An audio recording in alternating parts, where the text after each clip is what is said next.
podcast Unpar Plus. Tema kali ini adalah 5 hal yang buat digital marketingmu kurang efektif, yang akan dibawakan oleh Dianta Hasri. Jadi, duduk yang nyaman, bawa cemilan kamu, pasang earphone-nya, dan selamat mendengarkan. Halo, kembali lagi di podcast Unpar Plus, tempat di mana Anda dapat mendengarkan banyak sekali insight yang menarik mengenai ilmu yang sedang berkembang di sekitar kita pada saat ini. Jadi Anda tahu bahwa ilmu itu nggak akan pernah usang, ilmu itu akan terus berkembang. Jadi kalau kita ingin terus maju, ingin sukses, mencapai sebuah keberhasilan, target-target, jadi saya rasa ilmu itu harus dikembangin. Nah, saya Dianta Hasri, saya senang banget bisa membawakan podcast ini kepada Anda. Saya akan berbicara banyak mengenai dunia digital marketing, di mana saya merupakan salah satu praktisi dan pengajar di bidang tersebut. Saya telah membantu cukup banyak pelaku bisnis, UMKM, ataupun tokoh-tokoh untuk membantu mereka mengembangkan digital branding mereka. Jadi sebelum saya masuk ke topik kita yang paling utama, saya ingin menceritakan dulu tentang perkembangan dunia media digital yang sangat luar biasa ini ya. Kalau saya ingat, zaman-zaman tahun 90-an, saya anak tahun 90-an, mungkin Anda juga banyak angkatan tahun 90-an. Saya mencari lagu-lagu terbaru itu ya, pasti saya mendengar tuh dari stasiun televisi, kalau nggak dari radio, kalau nggak saya langsung datang ke toko-toko kaset, beli kaset lagu-lagu seperti Bon Jovi, Westlife, ataupun Backstreet Boys. Kita tahu tuh pada saat kita mendengarkan radio, televisi. Nah, namun zaman sekarang kita bisa mendengar lagu-lagu baru itu gampang dari handphone kita. Melalui streaming Spotify dan streaming iTunes yang lain-lain, kita bisa mendengarkan banyak lagu gampang. Bahkan dulu harga kaset, saya masih ingat ya, itu harga kaset bisa dibilang itu cukup mahal lah ya. Di tahun 2000-an harga kaset itu masih sekitar 15-20 ribu. Kalau sekarang kita cuman hanya beberapa belas ribu, kita bisa langganan streaming musik bebas. Mau denger sampai berapa jam, 24 jam sehari juga bebas. Jadi banyak sekali hal kemudahan yang kita temukan selama beberapa tahun ini. Hal itu juga dimungkinkan nggak karena penetrasi teknologi digital yang semakin tinggi dan orang-orang Indonesia yang menggunakan internet itu semakin tinggi. Berdasarkan riset yang saya baca, dan mungkin Anda tahu bahwa kita pada saat ini memang udah lebih dari 260 juta jiwa orang, dan katanya jumlah handphone yang beredar di Indonesia itu lebih dari jumlah manusianya. Artinya rata-rata mungkin orang Indonesia itu punya 1 sampai dengan 2 handphone. Gunanya untuk apa ya? Tergantung dari penggunaannya. Ada yang satu untuk pribadi, satu lagi untuk bisnis, dan satu lagi mungkin untuk keluarga, gitu misalkan.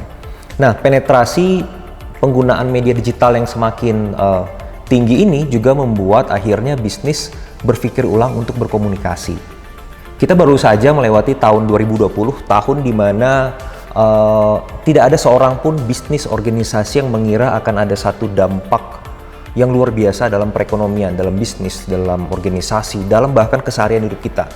Berdasarkan data dari Tokopedia yang saya baca baru-baru ini, bahwa selama tahun 2020 kemarin terjadi peningkatan jumlah seller itu sekitar 2-2,5 juta. Itu termasuk yang paling tinggi sepanjang Tokopedia itu ada. Artinya apa? Mungkin banyak sekali sektor-sektor yang tertutup karena pandemi COVID-19, orang tidak bisa jualan, orang kehilangan pekerjaan, akhirnya mereka berpindah menjadi seller online karena berdagang lewat online itu literally lebih murah, bahkan mungkin bisa free dan gampang. Sistem bisnis yang seperti dropship yang bisa memungkinkan kita bisnis tanpa ada modal sama sekali, ataupun bisnis yang hanya sebatas menjadi deliverer dari sebuah produk. Jadi pada saat ini teknologi digital itu mau nggak mau menjadi media yang paling penting dalam pemasaran kita. Nah, namun berkembangnya teknologi digital apakah membuat akhirnya semakin banyak bisnis yang bisa memaksimalkan pemasaran mereka? Iya dan tidak. Ya, itu karena mereka sudah mengenal penggunaan digital yang baik, literasi digital mereka cukup baik. Dan kalau saya lihat rata-rata ini kebanyakanlah teman-teman generasi memang yang sudah melek sama digital. Nah, tapi sebenarnya lebih banyak lagi yang belum. Yang belum ini kadang-kadang bukan karena mereka tidak mengerti tentang internet itu apa, tapi karena penggunaannya yang kurang tepat. Misalkan gini, saya suka menganalogikan adalah Anda punya mobil Lamborghini, tapi Anda mengendarkan Lamborghini itu hanya 50 km per jam. Anda hanya menggunakan Lamborghini itu dari rumah ke pasar gitu misalkan. Anda tidak menggunakan Lamborghini untuk mencapai maksimal dari kompetensi yang dia miliki. Namun sebaliknya, misalkan Anda adalah seorang pembalap namun Anda menggunakan mobil bukan mobil balap. Anda mau pacu sekencang-kencangnya pun pasti mobil Anda kalah sama mobil balap. Analoginya adalah seperti ini. Anda punya produk bagus, tapi senjata yang Anda gunakan dalam digital marketing itu kurang tepat. Akhirnya nggak efektif. Anda sudah punya semua, saya punya budget marketing, saya sudah membuat semua media sosial, buat konten yang bagus, tapi kenapa nggak efektif ya? Mungkin karena Lamborghini Anda kendarakan, ibaratnya Anda mengendarakan Avanza, suatu hal yang sangat berbeda. Jadi, akses digital media itu sama bagi semua, perusahaan besar, perusahaan kecil, perorangan, itu sama. Tinggal bagaimana Anda mengendarainya. Nah, di podcast ini saya akan memberikan 5 hal yang buat digital marketing Anda itu kurang efektif. 5 hal yang paling sering ditemui oleh pengusaha, pelaku bisnis, UMKM tidak terkecuali, bahkan perusahaan besar juga. 5 hal ini adalah 5 yang paling sering ditemui. Walaupun memang masih banyak yang lain, tapi saya akan membahas hanya fokus kepada yang 5 yang ini. Oke, udah siap ya? Saya akan bahas yang pertama. Nah, yang pertama itu yang paling mendasar itu mengenai penggunaan media digital yang kurang lengkap. Saya ulangi ya, penggunaan media digital yang kurang lengkap. Nah, media digital itu banyak banget. Dari media sosial aja, kita punya Facebook, kita punya Instagram, kita punya Twitter, Anda mungkin punya TikTok gitu misalkan ya. Nah, jadi yang kurang lengkap ini maksud saya adalah kita sebagai pelaku bisnis, kita harus menggunakan media sosial, itu setidaknya media sosial yang sering digunakan orang Indonesia itu lengkap. Misalkan begini, Anda hanya berfokus kepada Twitter. Beberapa tahun yang lalu, sekitar mungkin tahun 2010-an, itu kita masih ingat ada satu produk keripik singkong yang booming banget di seluruh Indonesia, namanya Maichi. Maichi adalah salah satu bukti bahwa terjadi disrupsi bisnis digital. Produknya sama, keripik singkong. Anda bisa menemukan keripik singkong dimanapun. Pusat-pusat pembelanjaan oleh-oleh Anda bisa menemukan keripik singkong. Tapi baru satu brand ini yang dapat mengakomodasi penjualan mereka tuh luar biasa, miliaran per bulan. Dan keunikannya salah satunya adalah mereka jualan via online, yaitu mereka buat katanya gentayangan di lokasi mana melalui akun Twitter mereka. Dan pada saat itu memang Twitter sedang berkembang banget. Jadi mereka mengakomodasi Twitter untuk pemasaran mereka.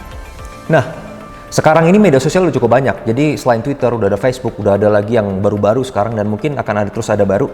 Kalau kita hanya berfokus kepada satu jenis media sosial ataupun media digital, kita hanya mengambil satu segmen pasar yang itu saja. Jadi Anda itu perlu memperlengkapi dengan media sosial yang lain. Anda udah punya Twitter, pakai juga Facebook. Karena Facebook ini mau nggak mau, walaupun katanya generasi milenial sudah banyak meninggalkan Facebook, tapi Facebook ini adalah media sosial yang paling banyak orang menggunakan di Indonesia. Jadi Anda tetap harus ada menggunakan Facebook, Anda menggunakan Instagram, Anda menggunakan media sosial yang lain. Namun fungsinya berbeda-beda. Kalau Anda ingin berfokus kepada kualitas tampilan dari visual produk, ingin memberikan edukasi singkat, Anda bisa menggunakan Instagram. Kalau Anda ingin mengupdate tentang produk-produk, program-program terbaru, tentang diskon, tentang penawaran terbatas, Anda bisa menggunakan Twitter dengan memberikan tautan langsung ke website Anda ataupun ke e-commerce Anda. Kalau Anda ingin memberikan edukasi yang cukup panjang, ada videonya, ada testimoni konsumen, Anda bisa menggunakan Facebook. Kalau Anda ingin memberikan edukasi yang benar-benar singkat, buat orang itu misalkan cara pakai produk hanya sekitar 15 detik gitu ya, tapi dengan musik, dengan gambar, video yang menarik, Anda bisa menggunakan TikTok. Jadi cukup banyak media yang bisa Anda gunakan. Nah, setiap media sosial, media digital itu punya kelebihan, punya kekurangan masing-masing. Jadi kita nggak akan bisa menang berperang kalau kita hanya menggunakan satu jenis senjata untuk memasarkan. Anda perlu menggunakan beberapa jenis senjata yang dimana segmen pasar Anda itu masih relevan penggunaannya. Begitu. Misalkan Anda ingin menawarkan sebuah produk yang membutuhkan banyak keterangan gitu ya, dan Anda nggak ingin mengganggu konsumen, Anda bisa menggunakan email marketing, misalnya aplikasi seperti MailChimp seperti itu. Anda bisa masuk ke segmen tertentu, misalnya segmen pekerja gitu misalkan ya. Tapi kalau segmen anak-anak post milenial gitu, mungkin mereka jarang ngeliat email. Jadi Anda akan menggunakan seperti Line, Anda menggunakan seperti iklan-iklan media sosial yang lain. Jadi saran saya adalah Anda cek apakah infrastruktur digital media Anda itu sudah lengkap atau belum. Gunakan media-media sosial yang memang sekarang banyak digunakan di Indonesia ataupun yang sedang berkembang, gunakan dengan baik secara lengkap. Jangan cuma berfokus kepada satu media, karena konsumen Anda berada di berbagai media digital yang kita temukan pada saat ini. Jadi kadang-kadang kita gagal berperang karena kita terlalu berpegang pada satu jenis media, sedangkan media yang lain kita juga harus pelajarin. Kedua, Itu adalah pembuatan konten yang kurang menjual. Banyak konten kita itu nggak menjual. Saya sering lihat ya, khususnya UMKM, mereka buat foto asal-asal, tidak didesain. Kadang-kadang menggunakan warna merah, nanti kadang-kadang menggunakan warna kuning, kadang-kadang menggunakan warna hitam. Padahal logo brand mereka itu adalah warna hijau gitu misalkan. Kita harus mengetahui brand guidelines kita itu, warna utama dari brand Anda itu apaan. Foto Anda nanti seperti apa. Jangan nanti foto Anda semuanya misalkan fotonya tentang produk, semuanya orang pada saat ngelihat Instagram Anda, kok ini fotonya produk semua gitu ya, jadi kurang hidup. Anda harus masukin unsur-unsur misalkan unsur manusia, unsur interaksi seperti itu. Dan jangan lupa bahwa dalam setiap konten itu, fungsinya itu pertama yang paling penting adalah harus eye catching. Orang berdasarkan penelitian ngeliat iklan tuh nggak lebih dari 3 detik kok. Pas dia 3 detik dia harus ngelewatin. Kalau dia nggak terlalu tertarik sama foto video Anda, dia akan ngelewatin. Berapa banyak dari kita kalau ngelihat YouTube yang nggak berbayar gitu ya, yang bukan premium, baru juga 3 detik, 5 detik Anda sudah ngeklik supaya lanjutkan. Karena orang udah jenuh banget sama iklan. Anda bangun sampai dengan Anda tidur nanti mungkin ada ribuan iklan yang Anda lihat sadar nggak sadar. Artinya kita harus buat konten pada saat 1 detik pertama orang tuh, apaan nih menarik nih, bagus nih. Apakah kita berfokus kepada model yang ganteng atau cantik, ataupun tulisannya yang ini diskon 70% gitu misalkan ya, walaupun syarat ketentuan berlaku, ataupun suatu pilihan warna, tone warna, pilihan font, ataupun gambar yang menarik, yang membuat orang itu minimal 1-2 detik itu ngeliat dulu. Setelah itu mereka akan masuk kepada konten yang kedua, yaitu adalah captionnya. Nah, bisa caption itu Anda masukin secara simpel di gambar atau di badan media sosial Anda di Facebook ataupun Instagram. Jadi yang pertama paling penting itu harus eye catching. Postingan Anda, video Anda harus diawali dengan eye catching media ataupun thumbnailnya dibuat lebih eye catching. Makanya banyak sekali iklan-iklan menggunakan thumbnail tersendiri, bukan dari video ataupun fotonya langsung. Kedua, yang tadi saya bilang captionnya ataupun Anda menggunakan kalimat di dalam postingannya. Jangan terlalu banyak, jangan terlalu panjang kalimatnya. Karena konsumen hanya butuh sari-sarinya saja. Mereka nggak punya waktu banyak untuk Anda dapat memamerkan produk Anda. Jadi begitu mereka ngeliat foto yang bagus ataupun video yang menarik, bawa mereka kepada kalimat yang memberikan mereka edukasi yang jelas, padat, singkat. Dapatkan penawaran 70% off hanya hari ini, misalkan seperti itu. Ketiga, yang terakhir, jangan lupa masukin CTA atau Call to Action. Ini adalah suatu kalimat ajakan yang penting banget. Kalau kita melupakan bagian ini, iklan kita tuh jadinya tidak mengajak. Seperti apa sih CTA? CTA itu seperti daftar sekarang, beli sekarang, lihat lebih jauh.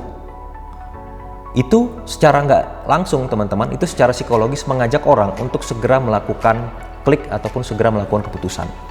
Begitu. Jadi pertama Anda harus punya konten yang eye-catching, gambar, video, warna, tekstur konten, terserah Anda, tapi bagaimana Anda bisa outstanding dibandingkan iklan yang lain. Kedua, kalimat yang tidak terlalu panjang, fokusnya pesan apa yang ingin Anda sampaikan. Ketiga, call to action. Jadi itu 3 syarat pertama, 3 syarat utama bagaimana konten Anda itu akan menjual. Kecuali Anda hanya buat postingan di media sosial itu hanya sebatas untuk nge-branding saja, foto-foto gitu misalkan, no problem, itu nggak masalah. Tapi kalau kita ngomongin masalah iklan, nah artinya postingan Anda harus menjual. Saya tidak percaya dengan konten gambar yang bagus, saya percaya sama gambar yang menjual. Kadang-kadang kita hanya sebatas handphone aja pun bisa buat sebuah konten yang menjual. Tergantung dari sudut mana Anda dapat menjual produk tersebut. Karena kalau dalam dunia digital itu, rekan-rekan, teman-teman semuanya, dari mata turun ke hati. Karena media digital, Anda nggak bisa ngeliat secara langsung, nggak bisa nyentuh, nggak bisa mencium baunya, nggak bisa mencicipi. Satu-satunya jalan pertama dan utama dalam media digital adalah dari mata turun ke hati. Jadi kalau dari mata sudah nggak enak, ya wes lah, Anda nggak akan dipilih. Nah, yang ketiga, itu adalah budget iklan yang kurang. Banyak orang yang baru masuk ke digital marketing, itu menganggap budget iklan itu nggak penting. Jadi terkesan pelit gitu, hitung-hitungan gitu. Padahal biasanya mereka habisin iklan luar biasa di media konvensional gitu. Nah, budget iklan yang kurang ini kalau menurut saya Anda harus menemukan budget proporsinya itu berapa. Setiap brand, setiap produk itu punya proporsi budget berbeda-beda. Misalkan begini ya, Anda pengen jualan produk snack gitu misalkan. Produk snack ini sebenarnya secara kapasitas produksi Anda itu hanya fokus kepada satu daerah tertentu, misalkan kota Jakarta gitu ya. Kota Jakarta, fokus Anda hanya kepada kota Jakarta ataupun DKI Jakarta. Anda belum mampu untuk memproduksi produk sampai menyebarkan ke seluruh kota di Indonesia. Artinya cakupan Anda sebenarnya wilayah Anda itu hanya DKI Jakarta. Nah, artinya iklan Anda setidaknya harus mengakomodasi dapat sering muncul di teman-teman yang ada di DKI Jakarta. Belum lagi kalau kita ngomong umurnya berapa, mereka sukanya apa, referensi mereka apa, jadi akan semakin kecil. Nah, yang sering dilakukan oleh para pemasar adalah mereka melakukan A/B testing ataupun testing postingan. Anda buat 2 postingan berbeda dengan budget yang sama, misalkan seperti itu. Dimulai dari yang kecil-kecil aja kalau menurut saya. Misalkan dimulai dari Rp50.000 per hari ataupun lama-lama nanti naik jadi Rp100.000. Anda ngelihat perbedaannya itu, kenaikannya dalam sales itu berapa? 50.000 yang beli berapa banyak, kalau kita naikin lagi jadi 100.000 yang beli berapa banyak. Sampai nanti kita mencapai titik equilibrium di mana kita ngerasa budget kita memang hanya sebanyak itu maksimal, tapi sales kita cukup. Nah, akhirnya setiap brand itu akan mempunyai titik keseimbangan yang berbeda-beda, tergantung dari cakupan luas mereka, market mereka, dan juga keuangan mereka. Ada brand yang sampai 150 juta, brand UMKM, 150 juta per bulan hanya untuk ngiklan di Google, ada. Tapi karena penjualan mereka mungkin 5-10 kali lebih besar dibanding itu. Dan itu sudah menjadi suatu standar umum bagi mereka per bulan spending segitu. Kalau mereka nggak spending segitu, mungkin penjualan mereka menurun. Tapi ada juga brand yang memang fokusnya hanya sebatas 5 juta per bulan saja cukup, karena mereka hanya bisa memproduksi sebanyak mungkin hanya untuk sales sekitar 15-20 juta. Jadi untuk apa budget iklan terlalu berlebihan? Jadi saran saya adalah budget iklan tuh bukan harus banyak, bukan harus juga harus benar-benar sedikit. Tapi coba lakukan testing dulu deh. Dari yang paling kecil aja, 50.000, naiklah jadi 100.000, naik jadi 150.000. Lihat salesnya itu makin naik atau tidak. Kalau salesnya udah stagnan, ya berarti sekitar segitu per hari. Begitu, itu untuk membantu Anda melihat seberapa banyak sebenarnya kita harus menyediakan uang iklan. Jadi banyak orang bilang, Pak, saya sudah melakukan digital marketing, kenapa ya nggak efektif? Setelah saya lihat, ternyata mereka nggak melakukan spending apapun kepada iklan mereka, hanya sebatas posting. Kalau postingan organik di media sosial itu yang ngelihat sebagian besar pasti itu hanya follower Anda. Follower Anda kalau nggak terlalu banyak juga ya mungkin hanya sekitar 50% dari follower Anda ngelihat. Tapi kalau Anda menggunakan budget iklan, kita bisa nge-boost ke non-follower Anda lebih jauh. Begitu. Jadi walaupun kita UMKM, perusahaan perseorangan, dropship, gunakan iklan. Karena banyak sekali, karena bisa melihat di Google, di YouTube, itu banyak sekali teman-teman kita, orang Indonesia, anak-anak muda, mereka bisa jualan dropship. Sales mereka bisa luar biasa, padahal mereka nggak punya produk, mereka nggak punya gudang. Mereka hanya berfokus kepada penjualan bahkan hanya Tokopedia, di Shopee, di Instagram, mereka buat website sendiri. Fokusnya kekuatan mereka di melakukan digital marketing doang. Begitu. Jadi budget iklan itu tetap penting. Walaupun memang relatif lebih efisien dibandingkan kalau kita masuk ke media konvensional. Makanya sekarang juga banyak media-media konvensional yang mereka punya media sosial sendiri untuk berjualan. Yang keempat adalah manajemen konten dan iklan yang kurang. Sekali lagi ya, manajemen konten dan iklan yang kurang. Jadi banyak sekali kita posting tuh ya posting pada saat sempat misalkan ya, atau posting bisa 3 hari sekali, seminggu sekali. Sedangkan konsumen itu butuh secara sadar nggak sadar minimal mereka tuh bisa ngelihat produk Anda saban hari. Gitu. Jadi kita harus punya manajemen konten yang bagus. Banyak sekali aplikasi-aplikasi yang bisa membantu kita untuk manajemen konten. Jadi nggak perlu saban hari kita buka handphone.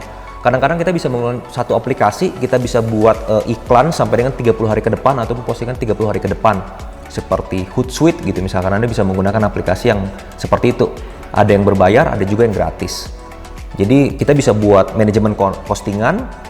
Udah pasti itu dia akan ngeposting sendiri dan Anda bisa ngelihat analitiknya sebagus apa, berapa banyak orang ngelihat, berapa banyak orang nge-share, berapa banyak orang nyimpan itu post foto Anda, video Anda. Jadi itu akan sangat membantu Anda. Karena untuk dapat tampil di depan konsumen Anda secara reguler, secara kontinus itu penting. Karena salah satu konsep pemasaran itu yang paling penting itu awareness. Kalau orang nggak tahu, mereka nggak akan pernah tertarik. Kalau mereka nggak pernah tertarik, mereka nggak akan pernah mencoba untuk melakukan pembelian. Kalau mereka nggak pernah melakukan pembelian sekali, mereka nggak akan pernah melakukan pembelian kedua kali. Begitu juga kalau kita balik ke belakang. Mereka nggak akan pernah melakukan pembelian 2 kali kalau mereka nggak pernah beli. Mereka nggak akan pernah beli kalau mereka nggak tertarik. Mereka nggak akan pernah tertarik kalau mereka nggak tahu. Jadi ujung-ujungnya konsumen harus tahu dulu, awareness. Nah, awareness ini penting supaya orang itu ingat terus sama Anda. Anda pernah nggak sih lupa sama teman yang sudah 10 tahun nggak pernah ketemuan gitu? Ini siapa ya? Oh, ini udah berbeda banget ya. Iya, karena kita nggak pernah ketemuan. Tapi kalau kita ketemu sama teman kita yang sudah 10 tahun, dari dulu dia beratnya cuma 50 kilo, sekarang jadi 100 kilo, Anda juga tetap kenal sama dia karena Anda ketemu sama Nari. Awareness itu tetap ada di benak Anda. Jadi mau nggak mau kita akan mencoba mengingat terus brand tersebut secara awareness-nya. Jadi awareness itu penting dalam pemasaran kita. Artinya Anda harus punya jadwal yang terintegrasi dan continue untuk dapat terus berbicara sama konsumen Anda. Pernah nggak sih kalau kita ngelihat televisi gitu, brand-brand besar, ngiklan mereka tuh setiap hari selalu ada iklan mereka. Setelah sinetron ada, sebelum mau sinetron ada, terus iklan. Maksudnya apa? Supaya masuk ke benak konsumen. Kalau ingin pasta gigi ya ini, kalau pengen deterjen ya ini. Jadi supaya mereka ingat. Karena banyak sekali ada ratusan brand deterjen gitu. Jadi mereka harus mengingat salah satunya. Karena konsumen sebenarnya tidak bisa mengingat lebih dari 7 brand rata-rata. Coba aja Anda coba 7 brand pasta gigi yang Anda kenal. Bisa nggak lewat dari 7? Tanpa perlu Anda ngeliat handphone, tanpa perlu Anda datang ke toko-toko Alfamart seperti ataupun Indomaret, ada berapa brand pasta gigi yang Anda tahu. Rata-rata berdasarkan riset, konsumen itu hanya bisa mengingat sekitar 7 sampai dengan 10 maksimal brand di satu kategori tertentu. Hanya top brandnya saja. Nah, kalau dari beberapa top brand itu, nama itu terus muncul, artinya mereka pasti sering ngiklan. Jadi ngiklan sering itu penting, tapi kendalikan dengan budget Anda. Jadi itu yang keempat tadi ya, manajemen konten. Buat konten Anda itu dengan baik, buat terorganisir, dan lakukan komunikasi iklan yang repetitif, continue. Kelima, nah ini yang terakhir nih. Ini juga yang paling penting di akhir-akhir. Evaluasi yang kurang. Kadang-kadang kita sudah melakukan semuanya dari A sampai Y, tapi kita lupa nih finishingnya, Z-nya kita untuk melakukan evaluasi. Kalau kita nggak melakukan evaluasi, kita nggak tahu senjata yang kita lakukan itu sudah efektif atau enggak.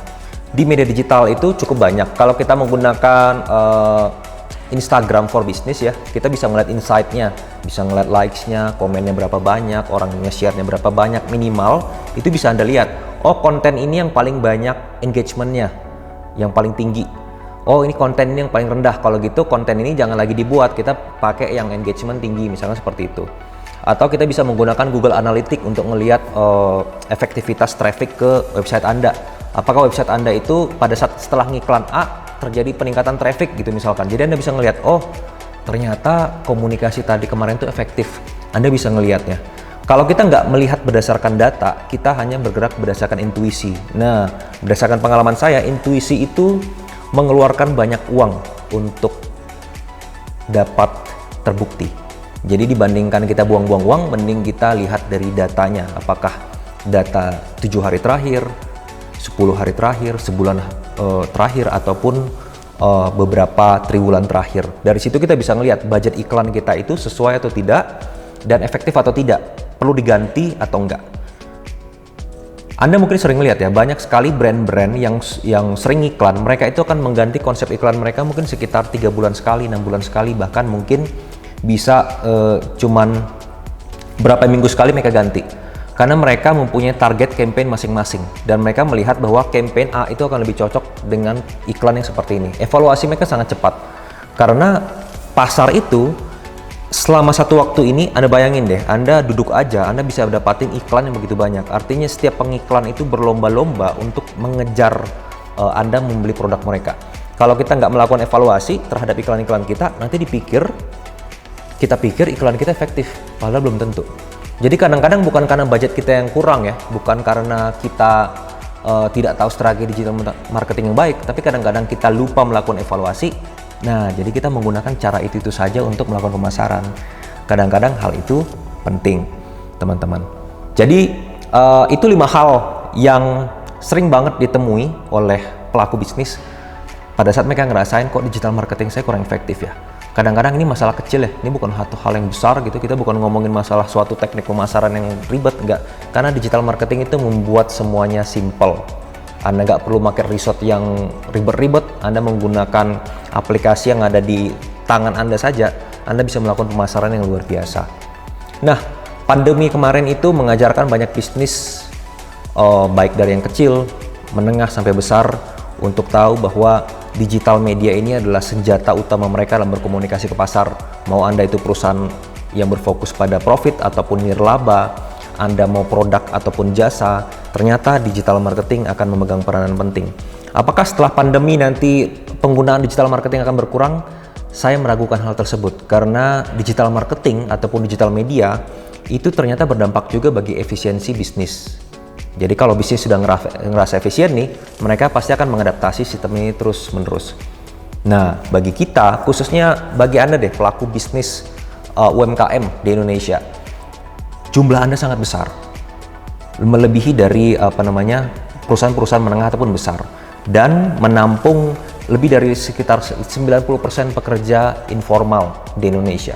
Artinya Anda memegang peranan penting dalam kuatnya ekonomi Indonesia.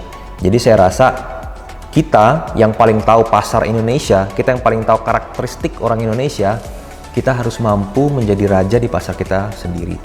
Jangan sampai, mungkin Anda sudah beberapa kali nih lihat berita, banyak produk-produk asing masuk ke Indonesia, misalnya masuk ke salah satu marketplace nih yang sedang booming. Mereka jualan dari Cina, harganya banting-bantingan, jadi orang semua beli dari dia. Itulah pasar bebas yang terjadi pada saat ini, teman-teman. Suka nggak suka, kita akan menghadapi itu.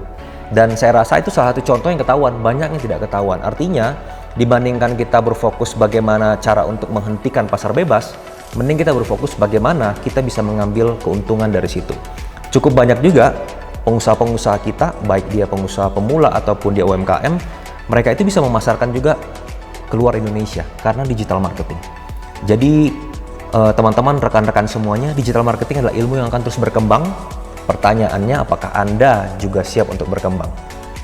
Kalau Anda ingin bahan-bahan yang lebih komplit, teori-teori dan juga best practice yang lebih detail bagaimana menggunakan digital marketing dalam bisnis Anda, saya undang Anda untuk enroll, sign up ke online course saya di unparplus.id, yaitu adalah UMKM jualan efektif menggunakan digital marketing. Di situ Anda akan menemukan tips, teori penggunaan digital marketing yang efektif untuk bisnis Anda. Di situ memang tertulis UMKM, tapi sebetulnya bisa juga untuk perusahaan besar, organisasi, ataupun personal. Semua kita akan belajar mengenai basic-basicnya. Jadi semoga hal ini juga bisa memberikan Anda insight yang baru, menarik, dan terbuka untuk dapat kita kembangkan. Sekali lagi, saya Dianta Hasri. Terima kasih untuk perhatian teman-teman semuanya. Sukses selalu untuk kita semuanya. Terima kasih telah mendengarkan podcast Unpar Plus. Jangan lupa untuk follow akun sosial media kita di @unparplus dan update terus pengetahuan kamu hanya di www.unparplus.id. Mari belajar lebih jauh.